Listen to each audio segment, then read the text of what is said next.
Right now, this message is for you, not for the crowd, but for your heart. God is reaching out to you in this very moment, offering a blessing prepared with your name on it.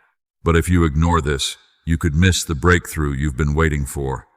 You may feel tired, doubtful, or overlooked, but God has not forgotten you. He's calling you to pause, listen, and open your heart. If you believe this message is for you, hit like and declare, "I'm ready for God's blessing." Don't scroll away. Your new season could start today. Listen, right now I am speaking directly to you, not to a crowd, not in general, but to you. This is not a casual message.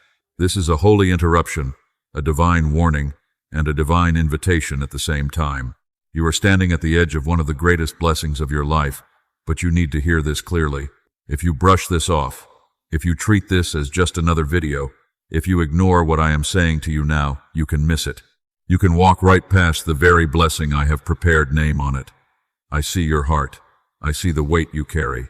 I see how busy, loud, and demanding your life has become. I know how easily the noise drowns out my whisper, but right now, I'm calling you to pause, to be still, to truly listen. This blessing is not automatic.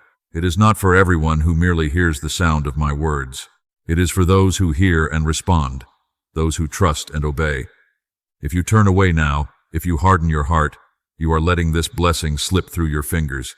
The greatest blessings I give do not show up like ordinary gifts. They don't always look easy or obvious at first. They come wrapped in obedience, wrapped in faith, wrapped in readiness. When you recognize my voice, do not hesitate. Act in faith, because my timing is precise, even when you do not understand it. Ignoring my voice is not neutral. It is dangerous, not because I am eager to punish you, but because a heart that constantly ignores me begins to harden, and a hardened heart closes itself off from abundance, from guidance, from peace. Look at what I have already shown you in my word. Adam and Eve heard my command. They knew what was forbidden, yet they chose another voice. They traded my instruction for a lie that sounded appealing. The result was separation, pain, and the loss of the paradise I had given them. The Israelites watched me split a sea. They ate manna from heaven. They saw miracle after miracle. Yet when I asked them to trust and obey, they complained, resisted, and doubted. What could have been a short walk into promise became 40 years of wandering. King Saul was chosen, anointed, and positioned. I gave him clear instructions, but he decided partial obedience was enough.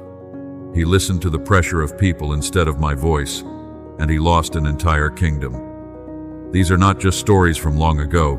They are living lessons for you right now. When you ignore my voice, you do not simply miss a rule.